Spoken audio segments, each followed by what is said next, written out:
Welcome to Pratap classes. दोस्तों, Pratap classes के YouTube channel पर आपका स्वागत है। आज है 27 दिसंबर 2023 और 27 दिसंबर 2023 के जितने भी इंडिया और वर्ल्ड के जो करंट अफेयर्स के क्वेश्चन बनते हैं, आज उनका हम डिस्कशन करेंगे।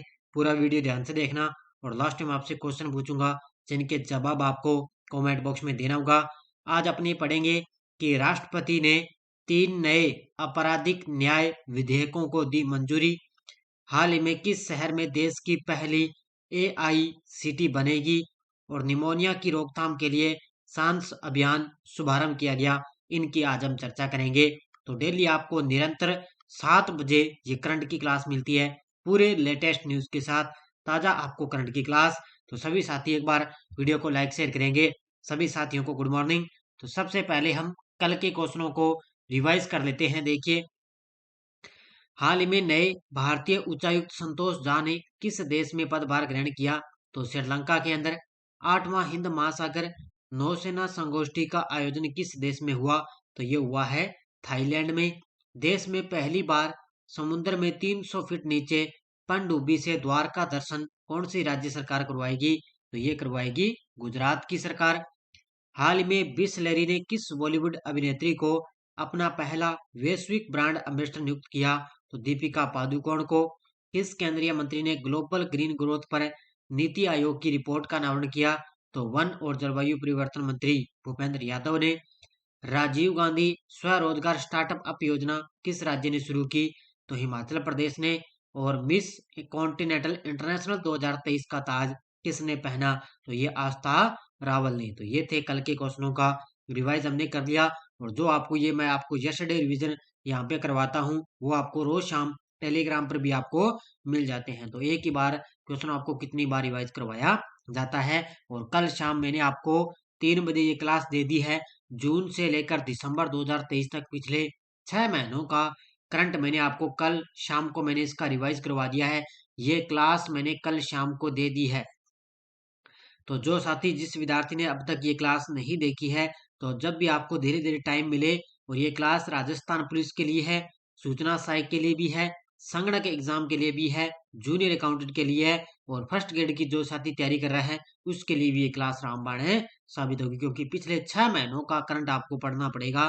पिछले 6 महीनों का जितना भी बड़ा शानदार जो करंट के क्वेश्चन बने थे, वो मैंने एक ही क्लास के अंदर पूरा निचोड़ मैंने कल आपको इस क्लास के अंदर करवा दिया है। तो स्टार्ट करें आज की क्लास। और इसके अलावा ऐप के अंदर आपको लगातार टेस्ट सीरीज दी जा रही है।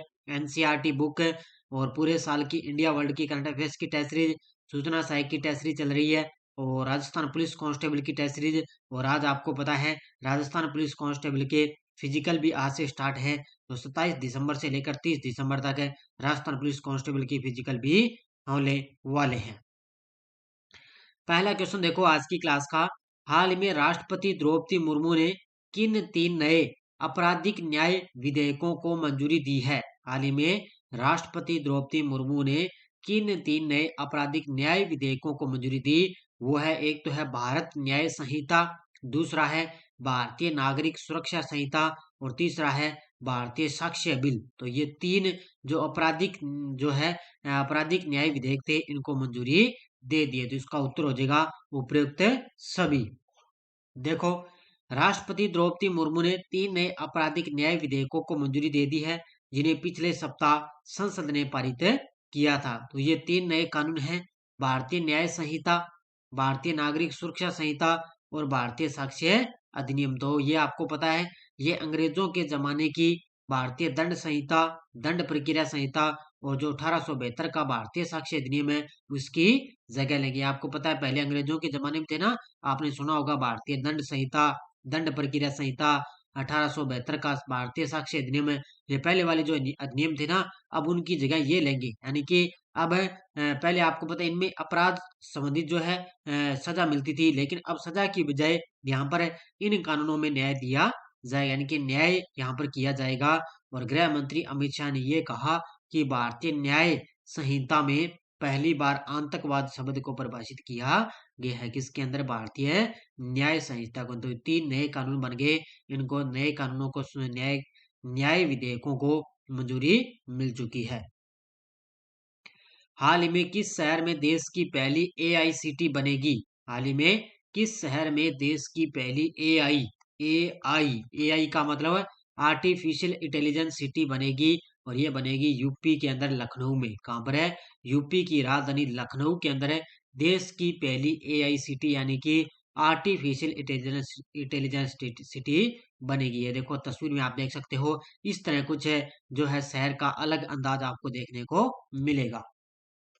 देखो, भारत का सबसे बड़ा राज्य उत्तर प्रदेश लखनऊ में देश का पहला एआई शहर स्थापित करेगा। इस पहल का उद्देश्य है कृत्रिम बुद्धिमत्ता के लिए एक संपन्न केंद्र बनाना, अत्याधुनिक प्रौद्योगिकी अनुसंधान केंद्रों और शैक्षणिक संस्थानों को एकीकृत करना इसका मुख्य उद्देश्य है।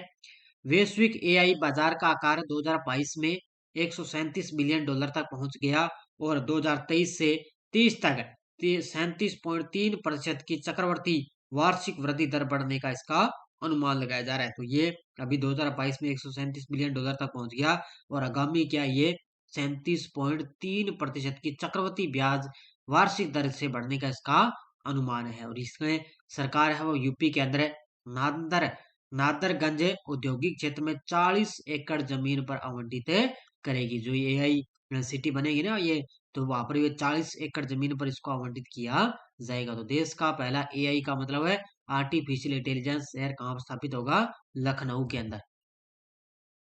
संयुक्त अरब अमीरात में 25वीं एशिया युवा शतरंज चैंपियनशिप में क्लासिकल वर्ग में भारत ने कितने पदक जीते हैं? तो इसके अंदर भारत ने 7 पदक जीते हैं। कितने पदक जीते? ये तस्वीर में आप देख सकते हो, इन दोनों ने खिलाड़ियों ने 2 स्वर्ण पदक जीते हैं, और टोटल भारत ने इसके अंदर 7 पदक जीते हैं। कहां पर आयोजित हुआ इसका? संयुक्त अरब अमीरात के अंदर। देखो, भारत ने संयुक्त अरब अमीरात यूएई में 25वीं एशिया युवा शतरंज चैंपियनशिप क्लासिकल में 2 स्वर्ण, 3 रजत और 2 कांस्य पदक जीते हैं। तो 2 और 5 और टोटल कितने हो गए? 7 पदक जीते। अब देखो, 2 स्वर्ण पदक किसने जीते? 2 भारतीय युवाओं, कियाना परिहार अंडर 8 लड़कियों में, और हर्ष सुरेश अंडर 18 ओपन में स्वर्ण पदक जीते हैं। तो ये अलग अलग कैटेगरी होती है, उसके अंदर इन्होंने स्वर्ण पदक जीता। तो कियाना परिहार ने स्वर्ण पदक जीता, और हर्ष सुरेश ने भी स्वर्ण पदक जीता है। अगला क्वेश्चन देखो, हाल में सर्वश्रेष्ठ पुरुष व महिला एथलीट दिव्यांग का पुरस्कार किसने जीता है? हाल ही में सर्वश्रेष्ठ पुरुष व महिला एथलीट दिव्यांग का पुरस्कार किसने जीता? तो पुरुषों की अगर बात करें तो वह सुमित अंतिल। कौन है? ऑप्शन नंबर 1 सुमित अंतिल है। और महिला की अगर बात करें तो वह है शीतल देवी। शीतल देवी का मैंने आपको बहुत बार क्वेश्चन करवाया है। इनको युवा एथलीट का भी पुरस्कार मिला, और अब इनको महिला एथलीट यानी कि दिव्यांग का भी इनको पुरस्कार है मिला है। किसको? शीतल देवी को। और इसका उत्तर हो जाएगा उपयुक्त है दोनों। देखो, ये है हरियाणा के भाला फेंक खिलाड़ी सुमित अंतिल, और जम्मू कश्मीर की तीरंदाज शीतल देवी ने पहले दिव्यांग खेल पुरस्कारों में प्रतिष्ठित सर्वश्रेष्ठ पुरुष और सर्वश्रेष्ठ महिला एथलीट का पुरस्कार है जीता है। प्रथम दिव्यांग खेल पुरस्कार देश में पहली बार विशेष रूप से दिव्यांग एथलीटों के लिए स्थापित है किया गया। जो ये प्रथम दिव्यांग खेल है, ये स्पेशल दिव्यांग एथलीटों के लिए स्थापित है किया गया है।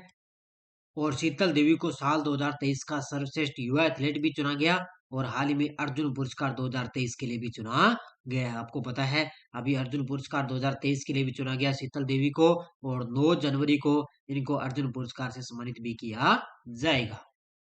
नेक्स्ट है, 25 दिसंबर को मदन मोहन मालवीय के एकत्रित कार्यों को शामिल करते हुए 11 खंडों की पहली श्रृंखला का अनावरण किसने किया है? तो 25 दिसंबर को एक तो अटल बिहारी वाजपेयी की अपना जयंती बनाते हैं, और एक मदन मोहन मालवीय जी की जयंती बनाते हैं। तो मदन मोहन मालवीय जी के एकत्रित कार्यों को शामिल करते हुए 11 खंडों की जो पहली श्रृंखला का अनावरण किया है हमारे देश के प्रधानमंत्री मोदी जी ने। ये तस्वीर में आप देख सकते हो, मोदी जी के द्वारा 11 खंडों की पहली श्रृंखला का अनावरण किया गया। देखो, 25 दिसंबर को प्रधानमंत्री मोदी ने पंडित मदन मोहन मालवीय के एकत्रित कार्यों को शामिल करते हुए 11 खंडों की पहली श्रृंखला का अनावरण किया। यह कार्यक्रम बनारस हिंदू विश्वविद्यालय के दूरदर्शी संस्थापक पंडित मालवीय की 162वीं जयंती के अवसर पर यह कार्यक्रम आयोजित हुआ, और इसमें 4000 पृष्ठों में ये फैले ये खंड देश के विभिन्न कोनों से पंडित मदन मोहन मालवीय के लेखों और भाषणों को सावधानी पूर्वक एकत्रित करते हैं। नेक्स्ट देखो, हाल ही में किस राज्य ने निमोनिया की रोकथाम के लिए सांस अभियान 2023-24 का शुभारंभ किया है। किस राज्य ने निमोनिया की रोकथाम के लिए सांस यानी कि SAANS सांस अभियान है 2023-24 का शुभारंभ किया? ये किया है मणिपुर की सरकार ने। किसने किया है? मणिपुर राज्य ने निमोनिया की रोकथाम के लिए सांस अभियान 2023 का शुभारंभ किया है। देखो, स्वास्थ्य और परिवार कल्याण मंत्री ने बचपन में होने वाला निमोनिया, आपको पता है छोटे बच्चों में छोटे समय बचपन में सबसे ज्यादा निमोनिया होता है, उससे निपटने और सार्वजनिक स्वास्थ्य के बारे में जागरूकता बढ़ाने के उद्देश्य से इम्फाल मणिपुर में सांस अभियान 2023-24 का शुभारंभ किया गया। इसमें बाल स्वास्थ्य देखभाल के लिए राज्य की प्रतिबद्धता पर जोर देते हुए जवाहरलाल नेहरू आयुर्विज्ञान संस्थान को राज्य नवजात संसाधन के रूप केंद्र के रूप में भी समर्पित किया है। तो इसमें आपको बस इतना याद रखना है कि निमोनिया से और स्वास्थ्य के बारे में जागरूकता बढ़ाने के लिए मणिपुर के अंदर सांस अभियान 2023 का उद्घाटन किया गया। हाल ही में सेबी ने बॉम्बे स्टॉक एक्सचेंज के अध्यक्ष के रूप में किसे नियुक्त करने की मंजूरी दी है? किसने? सेबी ने। तो सेबी ने बॉम्बे स्टॉक एक्सचेंज के अध्यक्ष के रूप में नियुक्त करने की मंजूरी दी, तो वो बनेंगे Pramod Agrawal. Option number C. ये तस्वीर में आप देख सकते हो कौन बनेंगे? प्रमोद अग्रवाल। देखो, भारतीय प्रतिभूति और विनिमय बोर्ड सेबी ने कोल इंडिया के पूर्व प्रमुख प्रमोद अग्रवाल को बॉम्बे स्टॉक एक्सचेंज यानी कि BSE के अध्यक्ष के रूप में नियुक्त करने को मंजूरी दे दी है। यह नियामक अनुमोदन अग्रवाल के लिए BSE के गवर्निंग बोर्ड में उनकी भूमिका ग्रहण करने का मार्ग प्रशस्त करता है, और जो 17 जनवरी 2024 को प्रभावी होगा, यानी कि 17 जनवरी 2024 से अपना कार्यभार संभालेंगी। किस राज्य की पुलिस ने नए साल से अब हर मामले को 75 दिन के भीतर जांच पूरी करेगी? आपको पता है आगे 2024 का न्यू ईयर आ रहा है। अब न्यू ईयर यानी कि नए साल के अवसर पर बिहार राज्य की जो पुलिस है ना, बिहार राज्य की पुलिस है, वो नए साल से वो हर मामला है वो 75 दिन के अंदर उसमें क्या पूरी जांच की पड़ताल करेगी। यानी कि कोई भी मामला आ जाए ना, वो क्या है 75 दिन के अंदर उसका सलटारा करेगी। कौन सी सरकार है? बिहार की पुलिस। देखो, बिहार पुलिस ने जांच अधिकारियों के अगले 1 साल 1 जनवरी से प्राथमिकी दर्ज होने के 75 दिन के भीतर मामलों की जांच पूरी करना बाध्यकारी बनाने का फैसला किया है। यानी कि प्राथमिकता दर्ज, यानी कि जिस दिन से अगर उसने मामला कोई किसी ने दर्ज करवा दिया तो वही से 75 दिन के अंदर उसका जो है मामला कंप्लीट कर दिया, यानी कि उसकी जांच पड़ताल पूरी कंप्लीट कर दी जाएगी। ADG बिहार पुलिस से JS गंगवार ने कहा कि हम 1 जनवरी से मिशन इन्वेस्टिगेशन एट 75 डेज शुरू कर रहे हैं। तो एक मिशन इन्होंने शुरू किया है। किसने? बिहार पुलिस ने। अगला क्वेश्चन, भारत के पूर्व प्रधानमंत्री अटल बिहारी वाजपेयी के जन्म दिवस के अवसर पर उन्हें सम्मानित करने के लिए सुशासन दिवस कब बनाया गया? तो ये आपको सभी को पता है, तो ये बनाया गया 25 दिसंबर को। ये तस्वीर में आप देख सकते हो, ये भारत के पूर्व प्रधानमंत्री थे अटल बिहारी वाजपेयी। इन्हीं के जन्म दिवस पर क्या बनाया जाता है? सुशासन दिवस बनाया जाता है। देखो, भारत के पूर्व प्रधानमंत्री अटल बिहारी वाजपेयी के जन्म दिवस के अवसर पर उन्हें सम्मानित करने के लिए 25 दिसंबर को सुशासन दिवस के रूप में घोषित किया गया। 2023 में अटल बिहारी वाजपेयी की 99वीं जयंती बनाई गई है। तो याद रखना कौन सी जयंती बनाएगी? 99वीं अब की बार इनकी जयंती बनाएगी। 2014 में भारतीय जनता पार्टी यानी कि BJP के द्वारा हर साल भारत में सुशासन दिवस के रूप में मनाए जाने की घोषणा की गई थी। यानी कि 2014 से लगातार अब तक ये 25 दिसंबर को अपनी सुशासन दिवस मनाते हैं, और वह भारत के पूर्व प्रधानमंत्री थे। वर्ष 1996 में और वर्ष 1999 में 2 बार इस पद के लिए चुने गए थे। 1996 भी प्रधानमंत्री बने और 1999 के अंदर भी अटल बिहारी वाजपेयी प्रधानमंत्री बने थे। तो अब की बार 25 दिसंबर को उनका सुशासन दिवस मनाया गया, और अब की बार उनकी 99वीं जयंती बनाई गई है। ये टेलीग्राम ग्रुप है, वीडियो के डिस्क्रिप्शन में भी टेलीग्राम का लिंक है, ऐप का लिंक है डिस्क्रिप्शन में भी। और टेलीग्राम पे आप प्रताप क्लासेस सर्च करोगे तो टेलीग्राम ग्रुप को आप ज्वाइन कर सकते हो। कोई सूचना आती है, कोई लिंक आता है, कोई करंट का अगर कोई सूचना आती है तो सब आपको टेलीग्राम पर इसकी सूचना मिल जाती है। पिछले वीडियो क्वेश्चन क्या था? राजस्थान राज्य सौर पार्क योजना क्षमताओं में कितने मेगावाट के साथ अग्रणी राज्य है? तो वो है 3065 मेगावाट के साथ राजस्थान है जो है सौर क्षमताओं में अग्रणी राज्य है। दूसरा स्थान है आंध्र प्रदेश का, और आंध्र प्रदेश है 3050 मेगावाट के साथ दूसरे स्थान पर है। तो बहुत सारे विद्यार्थियों ने बड़े शानदार तरीके से मैंने देखे थे, बढ़िया तरीके से जवाब दिए थे। उन सभी को हार्दिक शुभकामनाएं। अब देखो क्वेश्चन फॉर यू। हाल में छठे टैगोर साहित्यिक पुरस्कार से किसे सम्मानित किया गया? पूनम खेत्रपाल सिंह, सुकृता पॉल कुमार, डॉक्टर श्रीनिवास नाइक, डेनियल बर्निन बॉय। इसका जवाब आपको कमेंट बॉक्स में देना है कि छठा टैगोर साहित्यिक पुरस्कार किसे मिला है।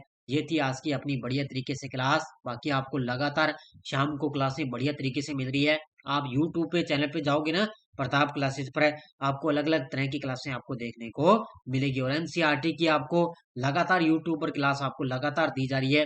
कक्षा 7 की 6 तो कंप्लीट होगी, और कक्षा 7 की आपको यूट्यूब पर एनसीईआरटी की क्लासें आपको लगातार है दी जा रही है। तो सारे साथी एक बार वीडियो को लाइक शेयर करेंगे। धन्यवाद। जय हिंद, जय भारत।